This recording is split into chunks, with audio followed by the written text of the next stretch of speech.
Assalamualaikum warahmatullahi wabarakatuh. Mari klik subscribe di channel ini dan aktifkan tanda loncengnya untuk mendapatkan update pemberitahuan di video berikutnya.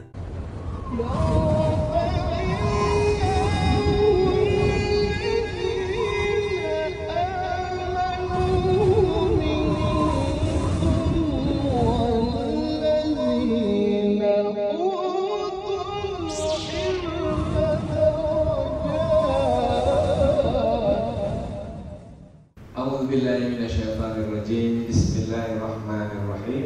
Assalamualaikum warahmatullahi wabarakatuh. Alhamdulillahirabbil alamin wa bihi nasta'inu ala umurid dunya waddin nasta'inuhu wa nastaghfiruh wa na'udzu billahi min shururi anfusina wa min sayyiati a'malina. فمن يهده الله فلا مضل له ومن يضلل فلا هادي له أشهد أن لا إله إلا الله وحده لا شريك له وأشهد أن محمدا عبده ورسوله لا نبي بعده أما بعد. Kita bersyukur kepada Allah Subhanahu wa taala yang masih melimpahkan rahmat dan nikmat-Nya. Kita bersyukur dengan mengucapkan alhamdulillahirabbil alamin. Kemudian tidak perlulah bersalawat kepada Rasulullah dengan mengucapkan Allahumma salli ala Sayyidina Muhammad wa ala ali Sayyidina Muhammad, dan bersalam kepada Rasulullah dengan mengucapkan Assalamu alayka ya Rasulullah. Alhamdulillah kita dapat kembali meneruskan pengajian tafsir ayat-ayat suci Al-Quran yang insyaAllah kita akan teruskan kepada ayat yang ke-66, 67 dan 68 dari surah At-Taubah. Ayat 66, 67, 68 dari surah At-Taubah masih lagi menerangkan tentang orang-orang munafik. Lebih khusus ketiga ayat yang akan kita pelajari ini menerangkan tentang balasan yang akan diterima oleh orang-orang munafik.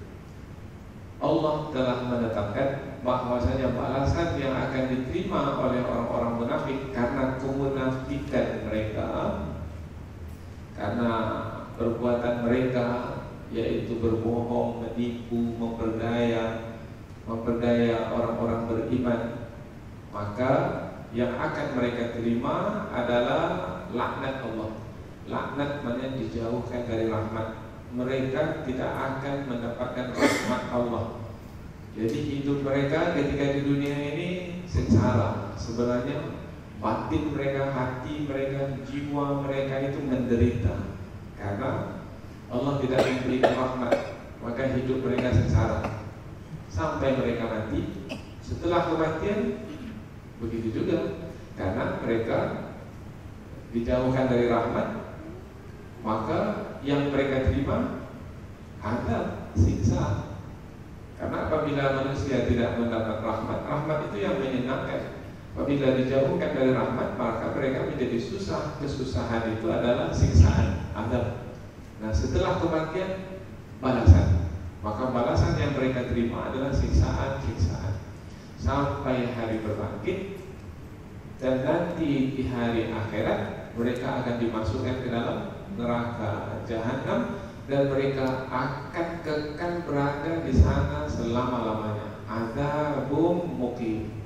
Jadi ada dua balasan yang Allah sediakan ke atas orang-orang munafik, yaitu pertama adalah laknat Allah ke atas mereka, mereka dijauhkan dari rahmat, dan yang kedua adalah dimasukkan ke dalam neraka selama-lamanya. Azab yang kekal dan abadi. Jadi orang munafik sebenarnya orang yang tidak pernah menerima kebaikan, tidak pernah mendapatkan kebaikan.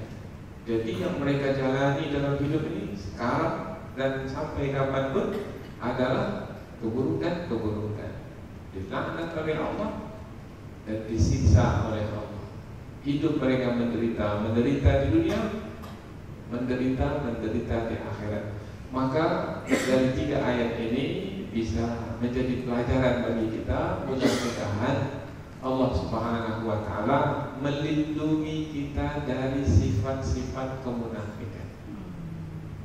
Mudah-mudahan Karena tidak ada jaminan bahwasanya kita ini tidak tergelincir kepada kemunafikan, tidak ada.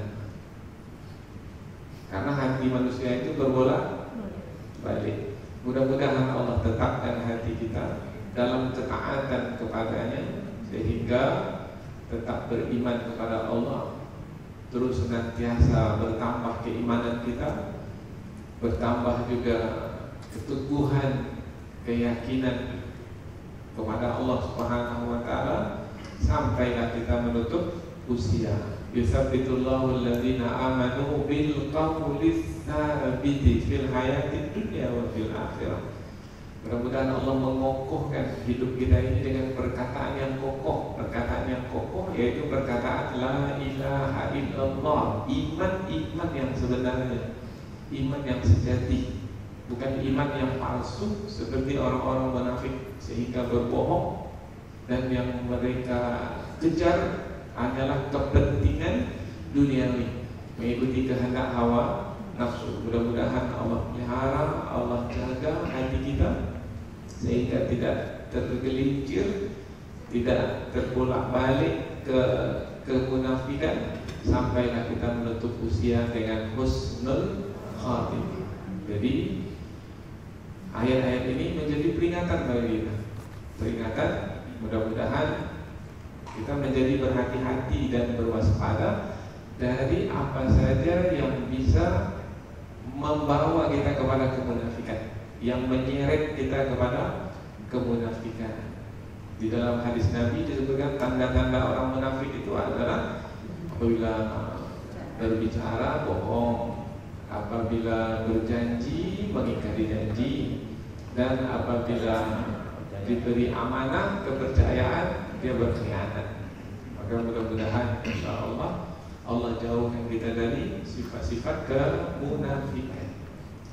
Nah, di dalam ayat-ayat sebelum ini tentang orang-orang munafik diterangkan juga bahwasanya orang-orang munafik yang memusuhi Allah, memusuhi ayat-ayat Allah, memusuhi Rasulullah, mereka menentang Allah, ayat-ayat Allah dan Rasulullah.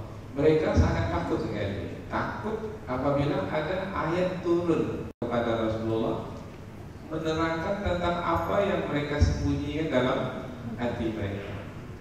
Dan rupanya memang ada ayat turun kepada Rasulullah, kemudian memberitahukan apa yang ada di dalam hati mereka, kemudian diberitahukan kepada mereka bahwasanya mereka menyembunyikan sesuatu. Dan Rasulullah menyampaikan kepada mereka langsung, dan mereka terkejut. Mereka terkejut bahwasanya Rasulullah mengetahui apa yang mereka sembunyikan. Maka ketika itu mereka meminta maaf. Mereka mengatakan, kami hanya bermain-main, kami hanya bersenda gurau. Maka dikatakan kepada mereka, apakah berkaitan dengan keimanan kepada Allah, berkaitan dengan ayat-ayat Allah, berkaitan dengan sikap terhadap Rasulullah bermain-main? Ini bukan perkara yang boleh dibuat bermain-main. Nah, itulah dia orang-orang munafik, yaitu orang-orang yang menyembunyikan kekufuran di dalam hati mereka. Ada kisah, yaitu pada tahun 8 Hijriah Rasulullah dengan para sahabat termasuk orang-orang munafik sekali menuju Tabuk untuk berperang dengan pasukan Romawi. Nah, Rasulullah SAW diberitahu oleh Allah Subhanahu wa taala tentang apa yang diperkatakan oleh orang-orang munafik sesama mereka. Jadi orang-orang munafik sesama mereka mengatakan, yarju hadzal rajul ayyaftaha qusur asy-syam wa husunahum hayhata. Jadi apa kata orang munafik sesama mereka? Ini lelaki ini dia ingin menaklukkan singgah sana Syam, dan juga ingin menaklukkan benteng-benteng Syam. Mana mungkin dia ini bisa menaklukkan. Itu perkataan orang-orang munafik. Laki-laki ini siapa yang dimaksudkan ini? Nabi Muhammad sallallahu alaihi wasallam. Jadi mereka ini mengejek Nabi, merendahkan Nabi, menghina Nabi, tidak percaya kepada Nabi sebagai Rasul Allah yang dijanjikan kemenangan untuknya. Itu sama mereka. Mereka menyangka tidak didengar oleh orang-orang beriman, apalagi oleh Rasulullah, karena Rasulullah jauh dari mereka. Rupanya Allah memberitahukan kepada Rasulullah. Maka Rasulullah segera meminta kepada sahabat yang ada di sekitarnya, mari kita cepat menjumpai kumpulan orang-orang munafik itu. Ketika Rasulullah mendatangi mereka, Rasulullah mengatakan, "Qultum kata wa kata." Kamu ini mengatakan ini ya, mengatakan ini ya. Maka mereka terkejut. Kemudian mereka menjawab, ada juga jawabannya. Jadi orang munafik ini tak hilang akal dalam menjawab. Ada juga jawabannya. Apa jawabannya?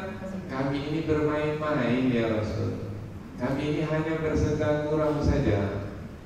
Maka ayat ini menerangkan bahwasanya ketika mereka meminta maaf, maka ayat ini menerangkan la ta'tadiru, jangan kamu meminta maaf. Tak ada gunanya kamu meminta maaf, karena sudah terbukti, sudah jelas kekufuran yang ada dalam hatimu.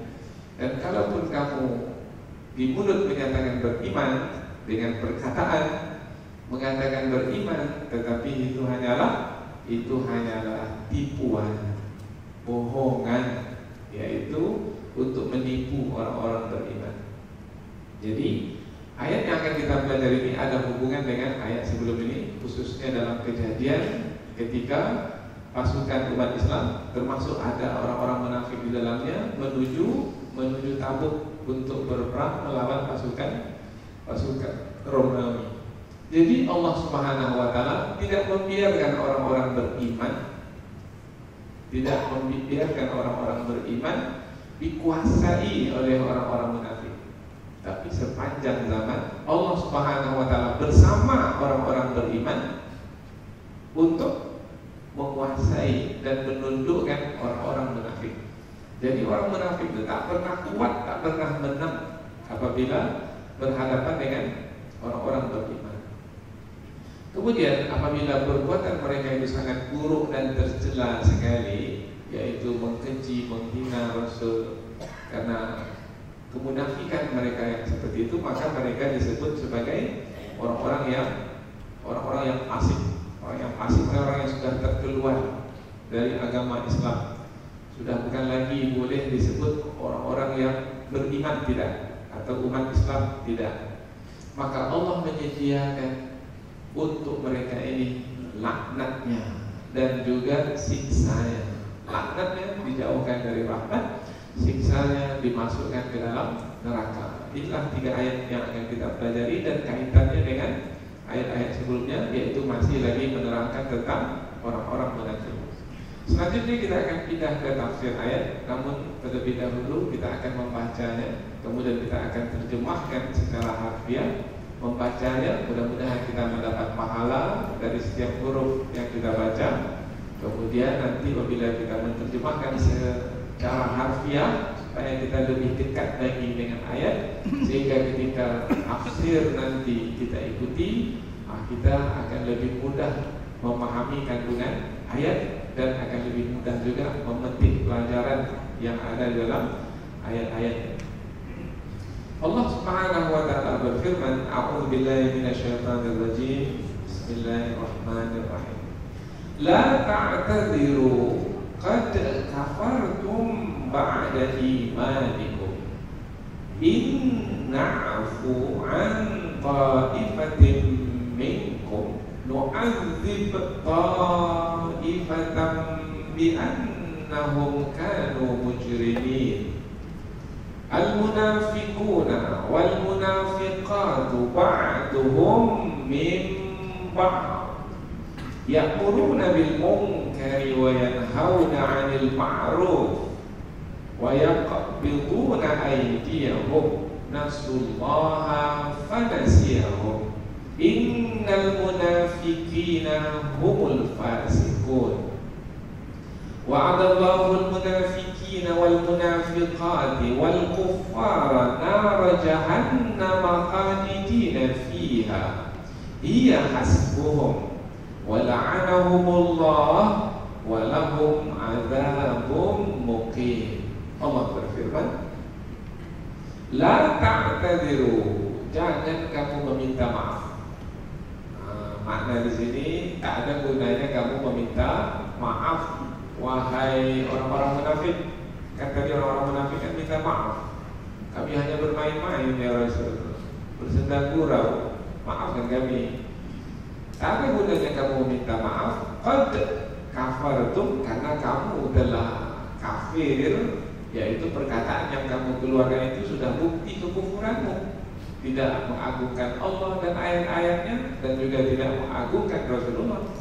Ba'da imanikum, setelah kamu beriman. Maksudnya bukan mereka ini telah beriman, tidak, mana pula ada orang munafik beriman. Setelah kamu menyatakan di mulut kamu beriman. Karena orang munafik itu tak pernah beriman. Tak pernah beriman. Setelah kamu menyatakan di mulut kamu beriman. In na'fu, in jika na'fu, kami memaafkan, kami di sini adalah Allah, memaafkan an ta'ifatin, terhadap segolongan minkum dari kamu. Oh, jadi ada segolongan dari orang munafik itu yang dimaafkan oleh Allah. Siapa mereka? Mereka yang bertaubat, taubatnya sungguh-sungguh, maka Allah maafkan. Nu'adzib, niscaya kami akan mengadab atau menyiksa ta'ifatan, yaitu satu golongan yang lain. Jadi ada golongan yang diadab, ada golongan yang diterima taubat. Yang diterima taubat, Allah limpahkan rahmat. Yang diadab karena mereka tetap di dalam kemunafikan. Bi'annahum, karena sesungguhnya mereka kanu, adalah mereka senantiasa mujrimin, melakukan kejahatan. Mujrim, ijram, kejahatan, melakukan kejahatan. Mereka berdosa. Orang yang melakukan kejahatan berdosa. Semakin besar kejahatannya, semakin besar dosanya. Mereka orang-orang yang berdosa karena melakukan kejahatan. Kita ulang dari akal ayat. Tidak ada gunanya kamu meminta maaf. Jangan kamu meminta maaf. La ta'tadiru, janganlah kamu meminta maaf, karena tidak ada gunanya kamu meminta maaf, karena telah jelas kekufuranmu setelah imanmu. Jika kami memaafkan segolongan dari kalanganmu disebabkan karena mereka bertaubat dan sungguh-sungguh bertaubat, niscaya yang segolongan lagi yang tidak bertaubat kami akan menganggap golongan yang lain yang tidak bertaubat, karena sesungguhnya mereka adalah orang-orang yang berdosa. Ayat berikutnya, al-munafiquna, orang-orang munafik yang laki-laki, wal munafiqat, dan orang-orang munafik yang perempuan, ba'duhum, sebahagian mereka, mimma, dari sebahagian yang lain. Jadi disebutkan kumpulan munafik laki-laki, kumpulan munafik perempuan. Mengapa disebutkan dua kumpulan ini? Kan sama aja. Orang-orang munafik akan masuklah laki-laki dan perempuan sekali. Tapi mengapa dalam ayat ini diulang, yaitu orang munafik laki-laki, diulang sekali lagi orang munafik, tapi yang kedua ini disebut yang perempuan. Sebahagian mereka adalah dari sebahagian yang lain. Ya'muruna, mereka itu menyuruh orang lain bil munkar, untuk melakukan perbuatan yang mungkar. Wa yanhauna, dan mereka melarang orang lain anil ma'ruf, untuk tidak melakukan perbuatan yang ma'ruf, yang baik. Wa yaqbiduna aydiyahum, dan mereka menggenggamkan tangan mereka. Apa makna menggenggam tangan ini? Nanti kita terangkan. Maknanya adalah mereka tidak mau menginfakkan harta. Mereka ini bakhil.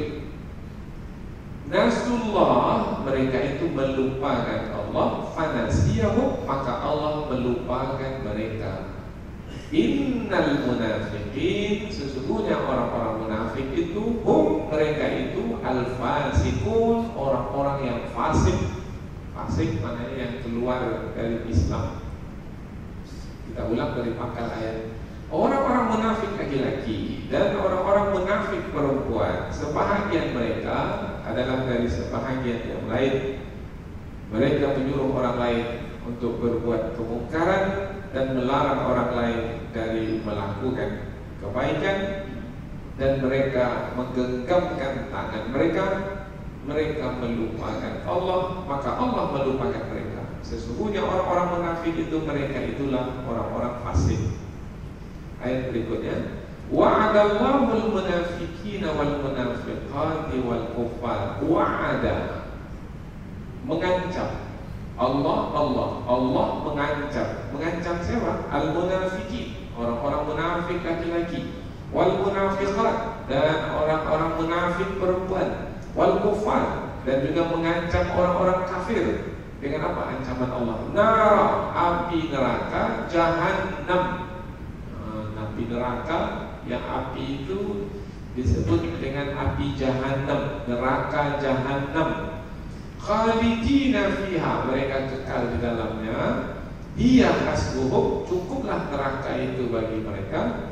Wala'anahumullah, dan Allah melaknat mereka. Walahum adzabun muqim, dan bagi mereka azab yang kekal. Kita ulang. Allah mengancam orang-orang munafik laki-laki dan orang munafik perempuan dan orang-orang kafir, yaitu dengan neraka jahanam, mereka kekal di dalamnya. Neraka jahanam itu cukup bagi mereka, dan Allah melaknat mereka, dan bagi mereka azab yang kekal. Jadi dari 3 ayat yang kita ikuti terjemahannya tadi menerangkan bahwasanya ketiga ayat ini menerangkan tentang balasan yang akan diterima oleh orang-orang munafik, yaitu balasannya adalah mereka akan dilaknat oleh Allah, kemudian mereka akan disiksa oleh Allah dengan siksaan yang kekal dan abadi. Jadi kesudahan dari orang-orang munafik bukanlah kebaikan, tetapi adalah keburukan. Disebabkan karena mereka melakukan perbuatan yang buruk. Perbuatan buruk yang mereka kerjakan adalah mereka menentang Allah dan Rasulnya. Menentang Allah, tidak mengagungkan Allah, tidak mengagungkan ayat-ayat Allah. Kemudian menentang Rasul, tidak mau taat kepada Rasul, tidak mau patuh, tidak mau mengikuti Rasul, dan tidak mau mengagungkan dan memuliakan Rasul. Mereka ini disebut dalam ayat seperti ayat sebelum ini, yaitu mereka itu adalah mayyuhadidillaha wa rasulah. Mereka itu adalah orang yang menentang Allah dan Rasulnya. Mudah-mudahan kita ini dilindungi oleh Allah Subhanahu wa Ta'ala dari sifat-sifat kemunafikan. Sekecil apapun sifat-sifat kemunafikan, mudah-mudahan dijauhkan dari kita semua. Amin ya rabbal alamin. Sekarang kita pindah ke tafsir ayat, yaitu tafsir penjelasan yang panjang dari ayat, dengan harapan penjelasan yang panjang atau semakin panjang semakin kita dekat dengan kandungan ayat, dan dengan harapan kandungan ayat ini masuk dia ke dalam kehidupan keseharian kita, karena kita pasti juga akan berhadapan dengan orang-orang munafik. Orang-orang munafik ada pada hari ini. Oh, bukan ada lagi, banyak sekali. Mungkin mereka itu dekat, bukan jauh dari kita, ada di sekeliling kita. Dan orang-orang munafik itu kadang-kadang menampakkan diri sebagai kawan, sebagai sahabat, sebagai orang yang menolong, tetapi rupanya mereka adalah orang yang pandai menipu dengan wajah nampak seperti bersahabat, tetapi sebenarnya adalah menikam dari belakang. Seperti istilah kita ini, orang munafik ini orang yang menikam bukan dari depan, dari belakang, menggunting dalam lipatan. Jadi mereka ini bersembunyi di dalam keimanan. Bukan mereka orang-orang beriman, tidak, tapi mereka bungkus diri mereka itu dengan iman, tetapi sebenarnya pada hakikat sebenarnya mereka adalah orang-orang kafir. Mereka mengatakan di mulut mereka, wa minan nas, dan dari kalangan manusia, mayyaqulu amanna billahi wal yawmil akhir. Ada yang mengatakan kami beriman kepada Allah dan hari akhirat. Mereka mengatakan di mulut demikian. Wa ma hum bimu'minin. Mereka itu bukanlah dari kalangan orang-orang beriman. Jadi kelompoknya ada di sepanjang masa. Pada masa Rasulullah dahulu ada, pada masa sahabat ada, pada masa sekarang pun ada. Sampai kapan mereka ini ada? Sampai hari kiamat mereka ini ada. Maka di antara ujian yang mesti kita hadapi, yang mesti kita jalani adalah menghadapi orang-orang munafik. Mana yang lebih susah? Menghadapi orang munafik atau menghadapi orang kafir yang terang-terangan kafir? Kalau orang yang kafir dan terang-terangan kafir, mudah kita menghadapinya karena kita sudah bersiap sedia dulu. Ini kafir. Maka kita berhati-hati, berwaspada, karena jelas kekufurannya. Tapi kalau orang-orang munafik, boleh jadi kita tidak bersiap sedia menghadapinya sebagai musuh, karena nampaknya sebagai kawan. Kita berbaik sangka, bahkan kita percaya, kita yakin, oh rupanya. Nah ini dia kecewa kita. Saya sangka selama ini kawan, rupanya lawan. Waktu yang berlalu, yang berjalan menentukan bahwasanya oh rupanya dia ini bukan kawan, tetapi rupanya adalah lawan yang menyusup ke dalam barisan umat Islam. Di sepanjang zaman ada. Pada masa Rasulullah dalam perang lagi berat ya. Sebab kita menyangka ini adalah kawan kita sama-sama berperang untuk mengalahkan musuh. Rupanya tidak. Rupanya adalah musuh yang masuk ke dalam barisan, seperti yang berlaku dalam perang Tabuk, seperti yang diterangkan di dalam ayat. Nah, kejadian seperti yang kita sampaikan di awal tadi, yaitu Allah Subhanahu wa Ta'ala memberitahukan kepada Rasulnya tentang apa yang disembunyikan oleh orang-orang munafik. Maka orang-orang munafik pun meminta maaf. Maka di ayat yang ke-66 diterangkan, tak ada gunanya kamu minta maaf apabila permintaan maafmu itu permintaan maaf yang palsu.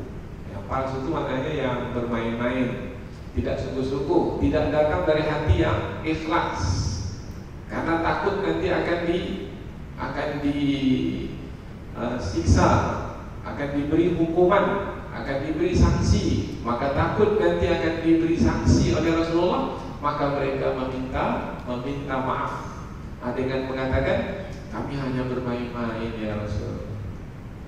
Maka orang yang seperti ini adalah orang yang menyakitkan hati orang-orang beriman. Maka di dalam surah Al-Baqarah, bagi mereka itu nanti adalah azab yang pedih, karena mereka memedihkan hati orang-orang beriman. Maka azab yang mereka terima adalah azab yang pedih. Tidak ada gunanya kamu meminta maaf. Apa sebab? Sebab kekufuranmu sudah jelas.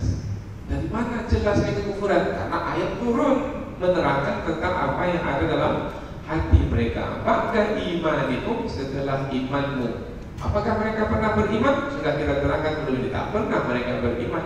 Mengapa pula dikatakan dalam ayat ini setelah mereka beriman? Setelah mereka menyatakan iman di mulut mereka. Mestinya kalau mereka menyatakan iman di mulut, iringilah bukti-bukti keimanan yang mereka nyatakan di mulut itu. Buktikan bahwasanya mereka betul-betul orang-orang yang beriman, iman dari hati mereka, yaitu dengan tidak mengejek, menghina Rasulullah SAW, seperti yang berlaku dalam peristiwa yang kita sampaikan di awal pengajian ini.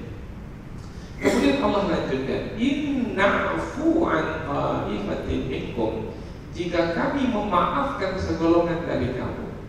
Oh, berarti ada di antara orang munafik itu yang dimaafkan oleh Allah Subhanahu wa Ta'ala. Ada, pernah berlaku ada, umpamanya Al-Makhsyi bin Humayyir Al-Ashja'i. Ini pernah orang munafik ini bertaubat setelah melakukan kemunafikan, bertaubat kepada Allah Subhanahu wa taala, dia termasuk ke dalam kumpulan orang-orang munafik yang mengejek Rasul. Kemudian setelah berlaku kejadian bahwasanya Rasulullah diberitahu oleh Allah, maka dia pun bertaubat. Taubat dengan sungguh-sungguh, kemudian taubatnya diterima oleh Allah Subhanahu wa taala. Maka Allah tidak mengadabnya. Kemudian dia buktikan kesungguhan di dalam bertaubat, yaitu dengan mengatakan, saya berharap saya nanti mati syahid. Maka Allah Subhanahu wa taala menyampaikan keinginannya itu, yaitu di perang Al-Yamamah dia mati syahid. Ini contoh dari kalangan orang-orang munafik itu ada yang bertaubat kepada Allah. Jadi Allah Subhanahu wa taala menjelaskan bahwasanya meskipun ada kumpulan orang-orang munafik, tetapi tidaklah semua orang-orang munafik itu tetap saja dalam kemunafikan mereka sampai mereka mati. Nah, ada juga dari kalangan orang-orang munafik itu yang bertaubat kepada Allah. Nah, kita pun juga begitu. Ketika kita memahami ada orang-orang munafik, jangan kita meyakini, memastikan bahwasanya ini orang ini munafik sampai mati dia kan seperti ini. Tidak, belum tentu. Karena boleh jadi Allah Subhanahu wa taala memberikan hidayah kepadanya, meletakkan iman dalam hatinya, kemudian dia bertaubat, taubat sungguh-sungguh, maka Allah tidak mengadab mereka. Allah maafkan kesalahan mereka. Wa in na'fu an ta'ifatin minkum, jika kami memaafkan segolongan dari mereka, berarti ada kemungkinan segolongan dari orang munafik itu yang dimaafkan oleh Allah karena mereka bertaubat. Ya, ada.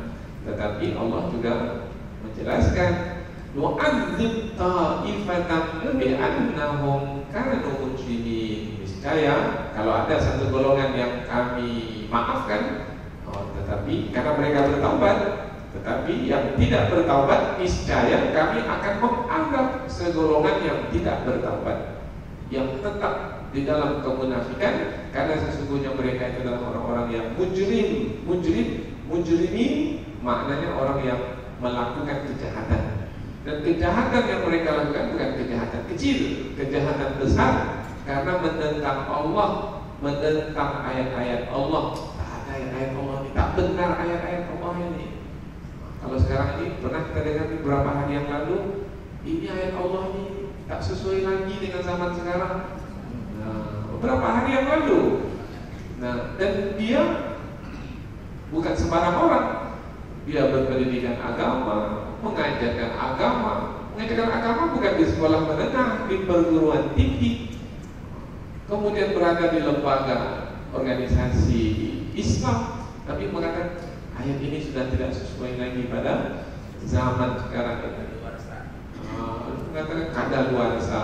Padahal ayat Allah itu salihun li kulli zaman wa makan. Ayat Allah itu sesuai sepanjang zaman sampai hari kiamat, dan kapanpun, dimanapun, di negeri Arab, di negeri Timur Asia ini, ataupun dimanapun, karena ayat Al-Quran itu adalah rahmatan lil alamin, sebagai rahmat bagi semesta alam. Tapi kita jumpai juga ya sampai hari ini.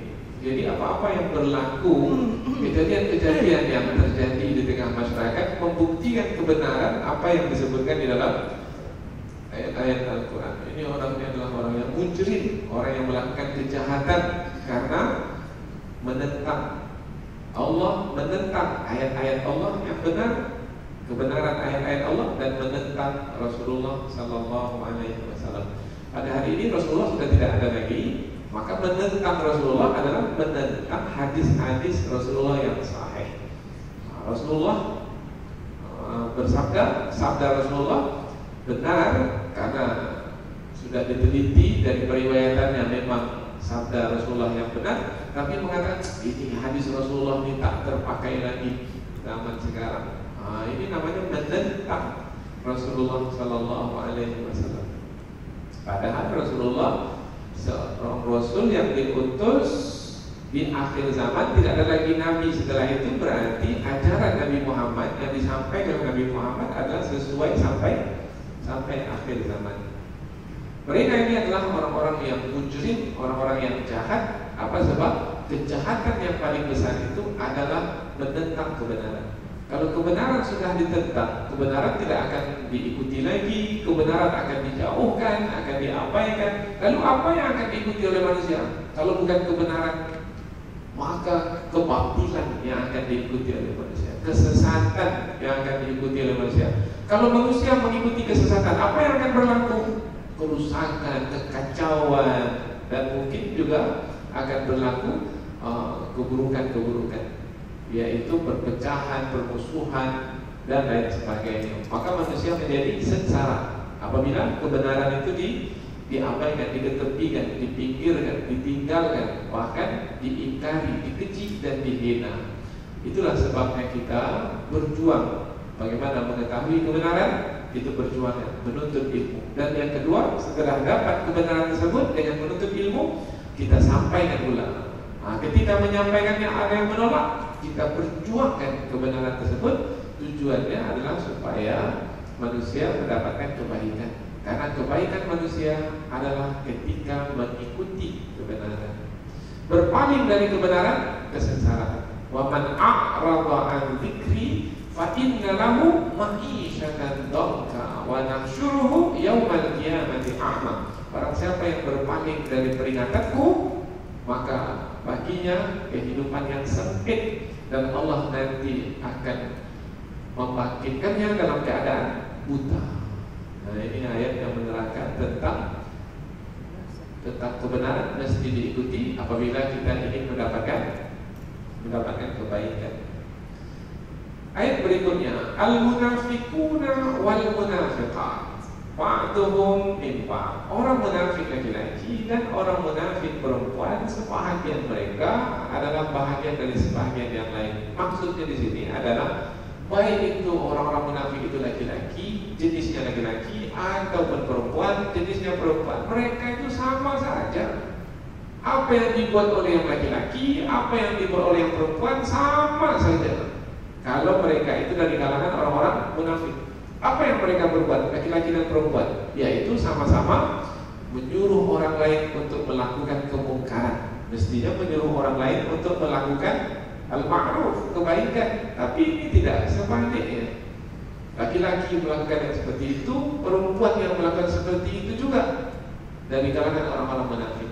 Mengapa dipisah penyebutannya di sini? Mengapa tidak disebut saja orang-orang munafik akan termasuk laki-laki dan perempuan sekali? Mengapa dipisah al-munafiqun yang laki-laki, wal munafiqat yang perempuan? Karena majelis laki-laki dan majelis perempuan ini lain. Ada satu kumpulan laki-laki, sesama mereka cerita. Ada kumpulan perempuan, sesama mereka juga cerita. Nah, dalam cerita-cerita mereka itu mereka mengejek, menghina kebenaran. Allah sebagai Tuhan mereka hina, ayat-ayat Allah mereka hina, kemudian Nabi yang diutus mereka hina, ajaran agama mereka hina. Dalam majelis laki-laki seperti itu, dalam majelis yang perempuan pun juga seperti itu dari kalangan orang-orang munafik. Jadi mengapa dipisah di sini munafiqun wal munafiqat? Karena majelisnya berbeda, mungkin juga cara penyampaiannya juga berbeda. Orang laki-laki berkata-kata kan lain dengan orang-orang perempuan berkata-kata. Cara penyampaiannya lain, pemilihan katanya lain, emosinya ketika menyampaikan pun juga lain. Tetapi meskipun lain, ini laki-laki, ini perempuan, tapi isinya sama, yaitu isinya sama-sama menyuruh orang lain untuk melakukan kemungkaran. Mungkar makna yang sebenarnya tidak disukai oleh fitrah yang suci. Apakah fitrah yang suci suka menerima Allah Subhanahu wa taala dikeji, dihina? Tidak. Al-Quran dikeji, dihina? Tidak. Rasul dikeji, dihina? Tidak. Fitrah yang suci tak mau menerimanya. Tetapi orang-orang munafik menyuruh orang lain untuk melakukan kemungkaran. Apalagi yang mungkar, yang tidak disukai. Fitrah yang suci tidak menyukainya. Apa saja kemungkaran, yaitu yang dilarang oleh Allah Subhanahu wa taala. Zina, fitrah yang suci tak menyukainya. Judi membawa kepada permusuhan, bunuh-membunuh. Karena yang kalah tidak akan rela, yang kalah begitu saja, maka dia akan membunuh yang telah mengambil uangnya dengan cepat, dengan mudah. Begitu juga minuman keras umpamanya, apalagi berbagai macam kemungkaran. Ketika disebut kemungkaran, tidak ada fitrah yang suci itu yang menyukainya, mengingkari. Itu disebut al-mungkar, yaitu yang diingkari oleh fitrah yang suci. Wa yanhauna 'anil ma'ruf, dan mereka melarang orang lain dari melakukan ma'ruf. Ma'ruf yaitu ma'urifa khairuhu, apa-apa yang sudah diketahui baiknya. Semua yang diperintahkan di dalam Islam adalah baik, sebagaimana semua yang dilarang di dalam Islam adalah buruk. Nah, yang baik itu yang diterima oleh fitrah yang suci. Jujur diterima oleh fitrah yang suci. Apalagi yang lain, mencukupkan timbangan diterima oleh fitrah yang suci. Berbakti kepada orang tua diterima oleh fitrah yang suci. Termasuk umpamanya mengagungkan Allah dengan mentauhidkan Allah, kemudian melakukan ketaatan, mengikuti Rasulullah, patuh dan menghargai Rasulullah SAW dan seterusnya. Tetapi kebaikan-kebaikan seperti itu dilarang oleh orang-orang munafik, baik orang munafik laki-laki ataupun orang munafik perempuan. Wa yaqbiduna aydiyahum, dan mereka itu menggenggamkan tangan mereka. Nah, ketika disebut menggenggamkan tangan, bukan maknanya menggenggam begini saja. Ini adalah kinayah. Kinayah maknanya kiasan. Karena kalau hanya sekedar menggenggam tangan, tak ada buruk celahnya di situ. Baru buruk, baru tercela apabila yang dimaksudkan dengan menggenggam tangan itu tidak mau menginfakkan harta. Yang tak mau menginfakkan harta ini disebut bakhil, kikir. Padahal umpamanya dalam perjuangan perlu biaya perjuangan, biaya dakwah. Apabila pada masa dahulu untuk berperang itu perlu persediaan belanja perang, makan minum perang, logistik, senjata, kemudian baju besi, kemudian kuda tunggangan dan lain sebagainya. Itu semua perlu perbelanjaan.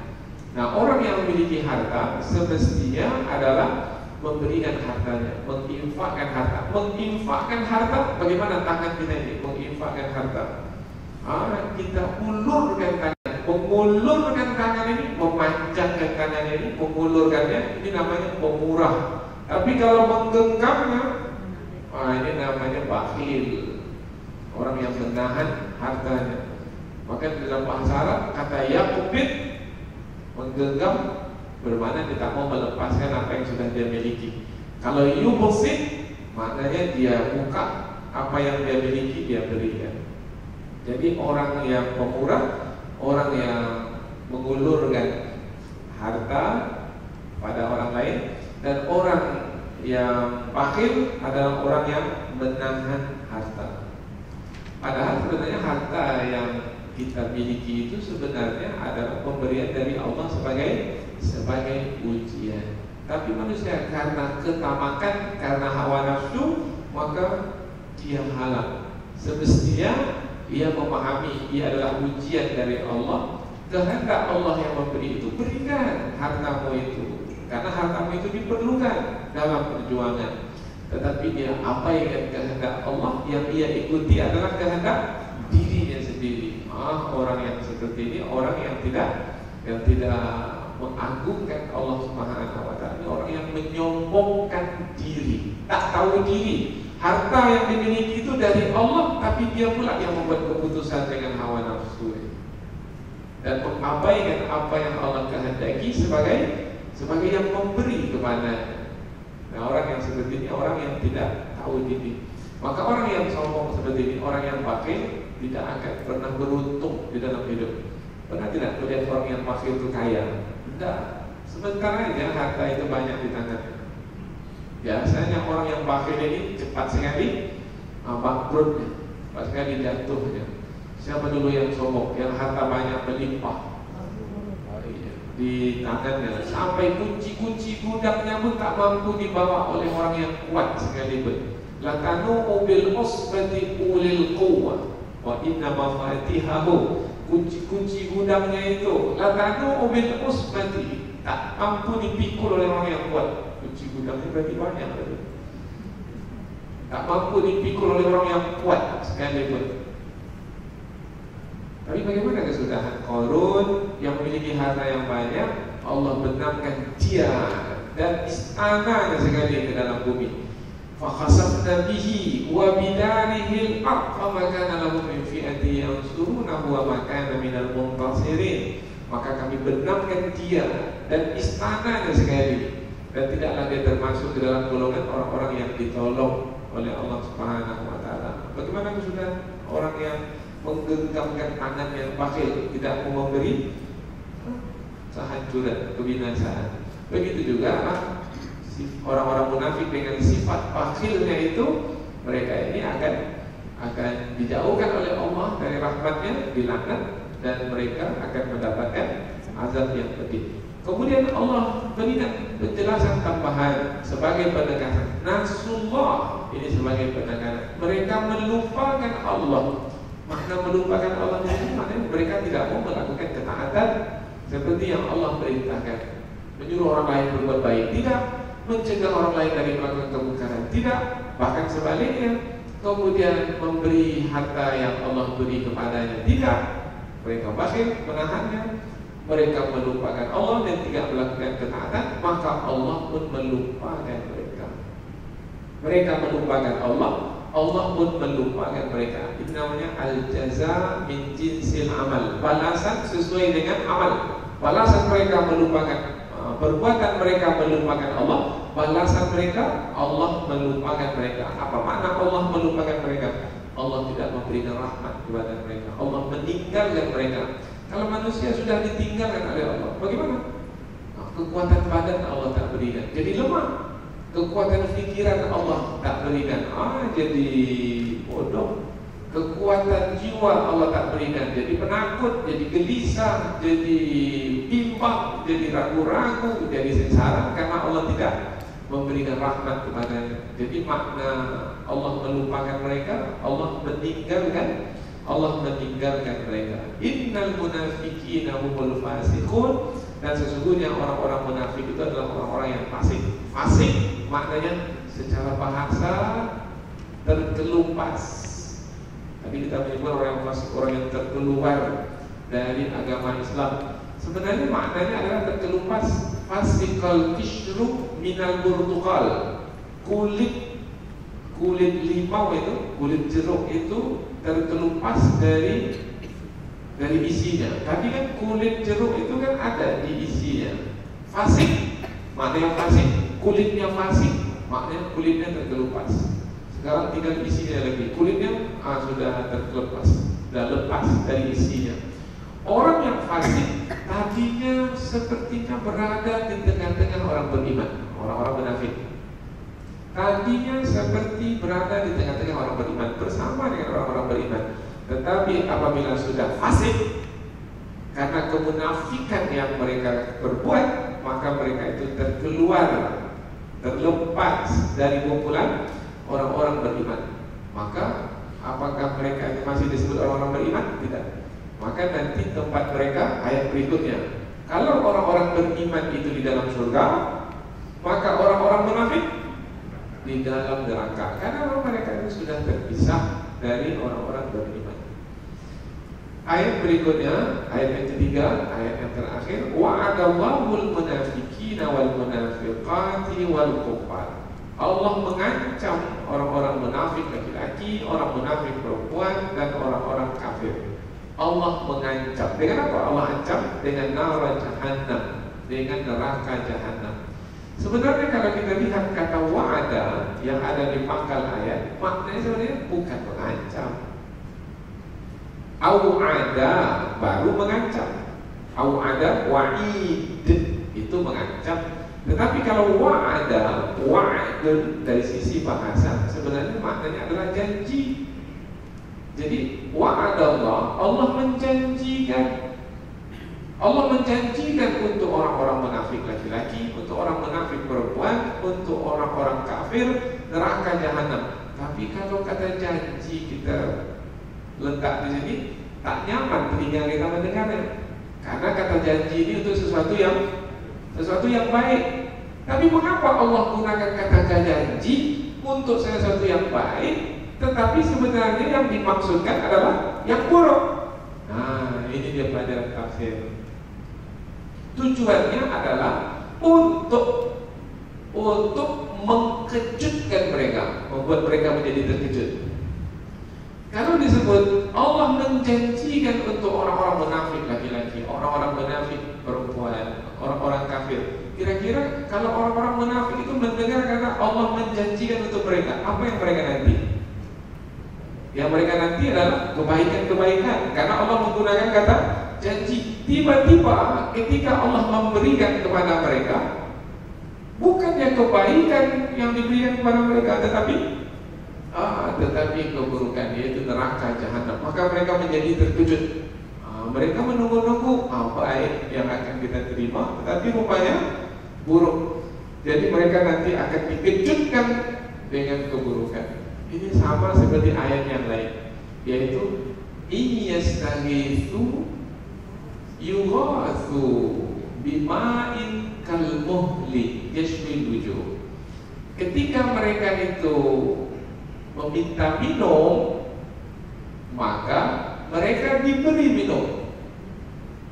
Kalau minum kan terdengarnya baik, yaitu untuk menghilangkan haus. Mereka haus, mereka dahaga, mereka minta minum. Yughatsu, maka akan diberikan pula minum kepada mereka seperti yang mereka minta. Tetapi minuman mereka itu adalah kalmuhli, yaitu minuman mereka itu adalah besi yang mendidih, yang cair mendidih.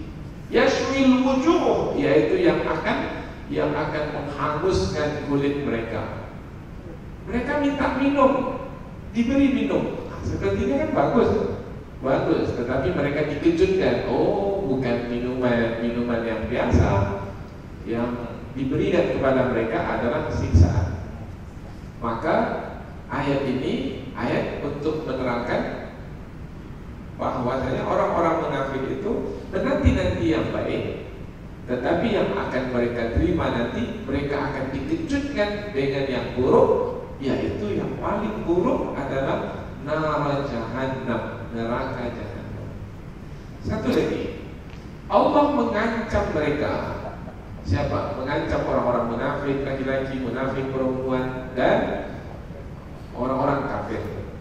Di sini Allah ulang sekali lagi, orang munafik laki-laki dan orang munafik perempuan. Mengapa tidak disebut saja langsung? Sebab sebelum ini orang munafik laki-laki satu majlis, orang munafik perempuan satu majlis. Allah ulang sekali, yang satu majlis laki-laki itu dan yang satu majlis perempuan itu, semua mereka itu, karena mereka sama-sama semuanya melakukan perbuatan yang keji, maka kesemua mereka itu diancam dengan neraka jahanam. Setelah Allah menyebut orang munafik laki-laki dan perempuan, Allah menyebut orang-orang kafir. Mengapa orang munafik disebut dahulu baru orang kafir? Padahal kan orang munafik kan orang kafir juga. Mengapa disebut orang-orang munafik kemudian disebut orang-orang kafir? Taqdimul munafikin minal kufar, didahulukan penyebutan orang-orang kafir dalam ayat ancaman untuk menerangkan orang munafik jauh lebih buruk, lebih jahat dari orang kafir.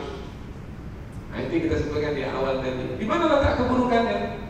Karena mengaku beriman, tetapi sebenarnya kafir, maka mereka menipu orang-orang beriman. Jahat sekali. Maka meskipun sama-sama dalam api neraka, tetapi orang munafik itu di lapisan yang paling bawah. Orang kafir yang bukan munafik di lapisan atas dari itu. Tapi meskipun satu di atas satu di bawah, sama-sama juga di dalam neraka jahanam. Innal munafiqina fid darkil asfali minan nar. Orang-orang munafik itu di bahagian lapisan bawah, di kerak api neraka. Khalidina fiha, mereka kekal di dalamnya. Mengapa ditambah kata khalidina fiha? Untuk menjelaskan bahwa jangan sekali-kali memahami orang munafik, orang kafir akan keluar dari neraka. Ada penghuni neraka yang akan dikeluarkan dari neraka? Ada, apabila penghuni neraka itu dalam hatinya ada iman. Nah, maka nanti ada kemungkinan dikeluarkan dari neraka. Tapi orang munafik, orang kafir, tak ada sedikit pun iman dalam hati, mereka khalidina fiha, mereka kekal di dalamnya. Iya hasbuhum, cukuplah neraka itu bagi mereka. Apa makna cukuplah neraka bagi mereka? Maknanya dengan neraka itu kan mereka sudah sengsara dalam hidup. Sama dengan kita mengatakan cukuplah 2-3 pukul aja untuk, jangan tambah lagi. 2-3 pukul itu pun dia tidak mampu lagi untuk menanggung derita ya. Nah, kata cukuplah itu untuk menerangkan tentang hinanya mereka itu. Bahwasanya mereka tidak akan mungkin berdaya menghadapi siksa Allah Subhanahu wa taala. Cukup neraka jahanam itu bagi mereka. Wala'anahumullah, dan Allah melaknat mereka. Melaknat maknanya Allah menjauhkan mereka dari rahmatnya. Walahum adzabun muqim, dan bagi mereka azab yang kekal dan abadi. Jadi ketika ayat ini kita ikuti melalui penjelasan tafsir ini, maka lahir rasa takut di dalam hati. Nah, rasa takut itu penting. Rasa takut itulah yang menghalang kita dari mengikuti kehendak hawa nafsu seperti yang dilakukan oleh orang-orang munafik. Wa amma man khaufa maqama rabbih wa nahan nafsa 'anil hawa. Barang siapa yang takut kepada Allah Subhanahu wa taala, nanti di hadapan Allah dia akan berdiri mempertanggungjawabkan apa yang dia lakukan selama hidup di dunia. Ada rasa takut, nanti akan mempertanggungjawabkan apa yang kita kerjakan, maka rasa takut itu akan menghalang kita untuk mengikuti kehendak hawa nafsu, menghalang kita mengikuti kehendak hawa nafsu. Wa nahan nafsa 'anil hawa. Kalau terus kita berhasil menghalang kehendak hawa nafsu hari ini, esok, sampai ke akhir hayat kita, maka nanti insyaallah fa innal jannata hiyal ma'wa, maka surga sebagai tempat kediaman. Jadi ayat-ayat tentang ancaman Allah ke atas orang-orang munafik ini mudah-mudahan mendatangkan rasa takut di dalam hati kita, sehingga kita dapat menghalang kehendak hawa nafsu dari melakukan keburukan sebagaimana yang dilakukan oleh orang-orang munafik. Mudah-mudahan apa yang kita pelajari ini ada manfaatnya. Subhanakallahumma wa bihamdika asyhadu an la ilaha illa anta wa astaghfiruka wa atubu ilaik. Wassalamualaikum warahmatullahi wabarakatuh.